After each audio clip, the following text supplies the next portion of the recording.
ஓம் சத்குரு சாய்நாதாய நமோ நமக. எனது முதன்மை பேராசன் மதிப்புமிக்க ஆதித்ய குருஜி ஐயா அவர்களை வணங்கி இந்த பதிவை உங்களுக்கு பதிவேற்றம் பண்றேங்க. அற்புத பலன் கொடுத்த ராகு தசை அப்படிங்கிற விஷயத்தை தான் இதில் சொல்ல போறேன். ராகு வெகு இன்ட்ரெஸ்டிங்கான கிரகம், கணிப்பது வெகு சிக்கல், கண்டிப்பான முறையில் வெகு சிரமம். கிரகபாவ சுபத்துவ பாவத்துவ அமைப்பை புரிஞ்சுக்கிட்டீங்கன்னா ஈஸிங்க. மற்ற அமைப்புல நீங்க எப்படி போனாலும் எந்த ஜோதிட முறையில போனாலும் கிரகபாவ சுபத்துவத்துக்கு வந்தாகணும்னு சொல்றேன். ராகு திசை கணிக்க கிரகபாவ சுபத்துவத்துக்கு கண்டிப்பா வந்தாகணும். அப்பதான் ராகு கடுமையான இருள் கிரகம், சனி முழு பாவ கிரகம். ஆனால் ராகு கடுமையான இருள் கிரகம். எந்த யோகத்தை சம்பந்தப்பட்டு தசா நடத்தினா யோகத்தை பல மடங்காகவும், கஷ்ட அமைப்பை அவயோக அமைப்பை ராகு செயல்படுத்தலாம். அந்த கிரகங்கள் கொடுக்கிற பலனை காட்டிலும் கடுமையான பலனாக ராகு செய்யும். இது பொதுவானது, சரியா? அப்ப மேசம், ரிஷபம், கடகம், அதே மாதிரி கன்னி, மகரம், இதுல கூட ராகு நன்மை செய்யுங்கிறது பொதுவான விதி, எல்லாத்துக்கும் பொருந்தாது. ஜோதிடத்துல ஒரு வார்த்தையில பதில் இல்லை. அப்ப ராகுடைய அமைப்பு நல்ல பலன் செய்யணும்னா லக்கணம் வலுவா இருக்கணும். எல்லாத்துக்கும் உண்டு, லக்கணம் வலுவா இருக்கணும். லக்கணமும் ராசி ஒன்றானால் யோகமா இருந்தா 2 மடங்கு, தோஷமா இருந்தா 2 மடங்கு, இப்படிதான் ஏகப்பட்ட விதி வருது பாருங்க. அப்புறம் ஜாதகம் ஓரளவு நல்லா இருக்கணும். 5ஆம் அதிபதி கெட்டு போகக்கூடாது, 9ஆம் அதிபதி கெட்டு போகக்கூடாது. இதெல்லாம் அதிர்ஷ்டம் இல்லையா? அதிர்ஷ்டம் மறைஞ்சா ஜாதகர் வலுவாக இருந்தாலும் யோகம் இருக்காது. யோகம் இருந்து லக்கண வலிமை இல்லைன்னா யோகத்தை இவர் கிரகிப்பு பண்ண முடியாது, அப்சர்வேஷன் பண்ண முடியாது. இதெல்லாம் இருக்குது. அப்ப எல்லா அமைப்பையும் பார்த்துதான் நம்ம பலன் சொல்லணும். ஒரு வார்த்தையும் சொல்லக்கூடாது. 5ல சூரியன் இருக்கு, 4ல சந்திரன் இருக்கு, பலமே வராது. இப்படி சொல்றாங்கன்னா அது நிறைவில்லாத பலன்கள் சொல்லிடலாம். இப்ப இவங்களுக்கு இது ஒரு பெண் ஜாதகம். ராகு தசை எப்படி பலன் கொடுத்துச்சு அப்படிங்கிற அமைப்பை சொல்லணும். அவங்க பெண்ணு தாங்க. 1/7/2000 மதுரையில பிறந்திருக்காங்க, சரியா? அமாவாசை திதி, லக்கணமும் ராசியும் மிதுனம், செவ்வாதசை, இதுதான் முக்கியமானது. செவ்வாதசை இருப்பு பாருங்க, டைம் கொடுக்கல. இருந்தாலும் இந்த மிருகசீட நட்சத்திரத்தில் 4ஆம் பாதத்துல செவ்வாதசை 9 மாதம் 27 நாட்கள் மட்டும்.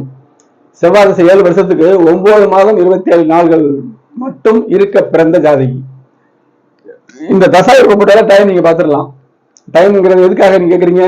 டைம் போட்டோம்னா சில ஜாதகர்கள் எனக்கு டைம்லாம் கொடுக்காதீங்கம்பாங்க. நீங்க நல்லா தாராளமா சொல்லுங்க, டைம் கொடுக்காதீங்க. வாடிக்கையாளர் சொல்றதை நம்ம கேட்கணும். அப்ப அவங்களுடைய தசா இருப்பு சொன்னா உங்களுக்கு பாக்குறவங்களுக்கு தசா பத்தி நடக்கிற சம்பவங்களை பார்க்கக்கூடிய அமைப்புல கூட்டி பார்த்துக்கிடலாம். 1/7/2000 மதுரையில பிறந்த பெண்ணு. அமாவாசை தேதி தான். அமாவாசை தேதி ஒரு சரியில்லையா? எல்லாத்துக்குமே விதிவிலக்கு இருக்கு. பௌர்ணமியில பிறந்தா உடனே அரசனா இருக்காங்களா? பௌர்ணமியில பிறந்து சிரமப்படுற ஜாதகத்தை கட்டவா? எல்லாம் சேர்ந்து வந்தா தான் பலன். அப்படிங்கும்போது இதை பாருங்க, லக்கணமும் ராசியும் ஒன்னாச்சு. இப்ப இது மற்ற இந்த ஒவ்வொரு வீடியோலையும் ஒவ்வொரு ஜாதகத்தையும் 10 வீடியோல போட முடியும். ஒருத்தர் பலன் கேட்டாங்கன்னா அவங்களே 2 கேள்வி கேட்டாலும் நான் மற்ற கேள்விகளை நானே வாலண்டியரா சொல்லி அவங்களுக்கு தீர்வு சொல்லுவேன். அப்ப இதை விளக்கலாம் மக்களுக்கு. அதுங்கிற அமைப்புல தெளிவாக ஜாதகத்தை புரிஞ்சுக்கணுங்கிற அமைப்புலையும் நான் கிரக விளக்கத்தோடு தான் பலன் சொல்றேன். என்னோட பழக்கம் மிதுன ராசி. அப்ப யோகம் இருந்தா 2 மடங்கு சொன்னேன். ராகுடைய யோகத்தை தான் விளக்க போறேன். ஒரு வயசு 9 மாதம் 27 நாளுக்கு பிறகு அப்படியே குடும்பத்துல நல்ல மேன்மை வந்தது. நானே சொன்னேன், ஆமான்ட்டாங்க. இது தொடர்புகள் தான். ராகு யோகத்தை பெருக்கும் சொன்னா லக்கணம் ராசி ஒன்று தானே. அப்ப 2 மடங்கு 3 மடங்கு பெருக்குங்கிற அமைப்பு தானே. அதுதான் விளக்க போறேன். இப்ப பாருங்க, 2ல தான் ராகு இருக்கு. கடக ராகு நன்மை தான். அமாவாசை எப்படி பலன் கொடுத்து ராகு தசை நல்லா இருந்துச்சு. இப்ப ராகு தசைக்கு இடம் கொடுத்த கிரகம் உச்சமா இருந்தா பலன்கிறது உண்டு தானே. அது மாறாத விதி. இது பௌர்ணமியா இருந்தா இன்னும் நல்லா வந்திருப்பாங்க. அவங்க சொன்ன அமைப்பை காட்டிலும் பல மடங்கு இருக்கும்.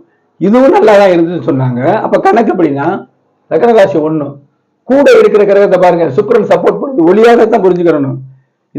இந்த ஜாதகத்துல சந்திரன் என்ன சாரம், சூரியன் என்ன சாரம், செவ்வாய் சாரம், புதன் என்ன சாரம், சுக்கிரன் பார்த்தா பலன் வராது. டிகிரி வாய்ஸா. அப்ப இந்த லக்னத்துக்கு சந்திரன் 2 ஒன்னாயிருச்சு. அமாவாசை அமைப்பு தான்.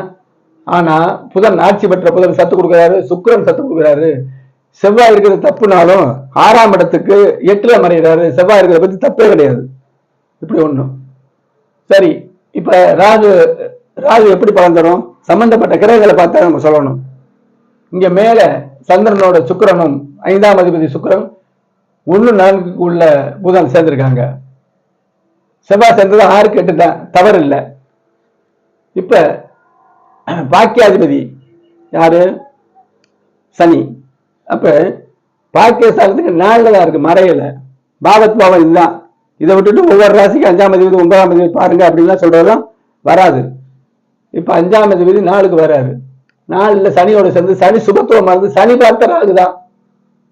இப்ப செவ்வாய் சனி, செவ்வாய் மறைமுக தொடர்பு ராகு கிடைக்குது, மறைமுக தொடர்பு செவ்வாய் ராகு கிடைக்குது. சனியோட பார்வை இருக்கு. எப்படி 9 வயசுக்கு மேல ராகு 18 வயசு வரைக்கும் அற்புதமா இருந்துச்சுன்னு இந்த ஜாதகர் சொன்னாரு. நான் கேட்ட உடனே உறுதியா ஒரு இதுல கிரகபாவ சுபத்துவ கோட்பாட்டுல உறுதியா இருந்தோம்னா நம்ம சொல்லலாம் அழகா.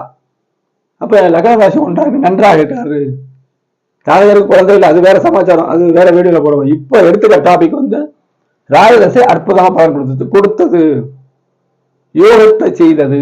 லக்கணத்துக்கு 5ஆம் அதிபதி 4ஆம் அதிபதி 5 நாள் சேரலாம் அதிபதி. சரியா?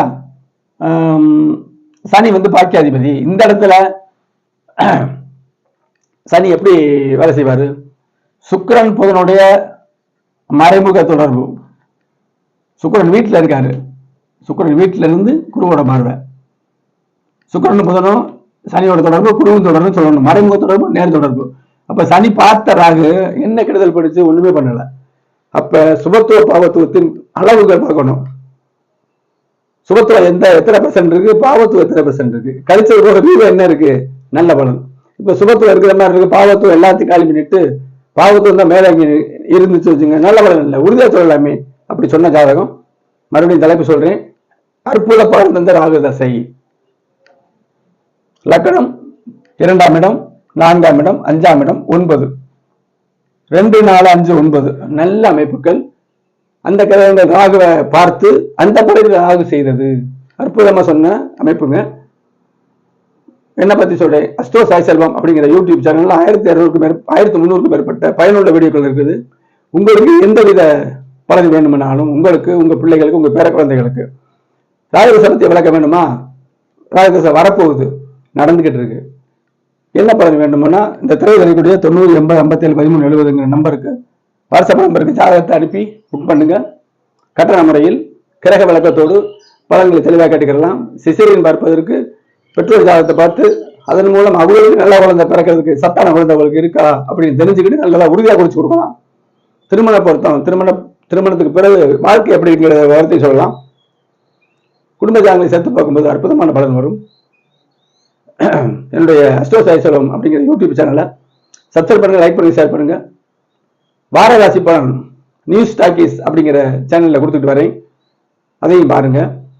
புதிய வரலாறு அப்படிங்கிற சேனல்லையும் என்னுடைய பதிவுகள் வருது, பாருங்க. இன்னும் எத்தனையோ வீடியோ தர இருக்கேன். அடுத்த வீடியோ சந்திக்கும் வரை உங்களுக்கு வணக்கம் கூறி விடைபெறுவது மதுரை சாய் செல்வம், திருக்கணித பஞ்சாங்க ஆர்வலம். நன்றி, வணக்கம்.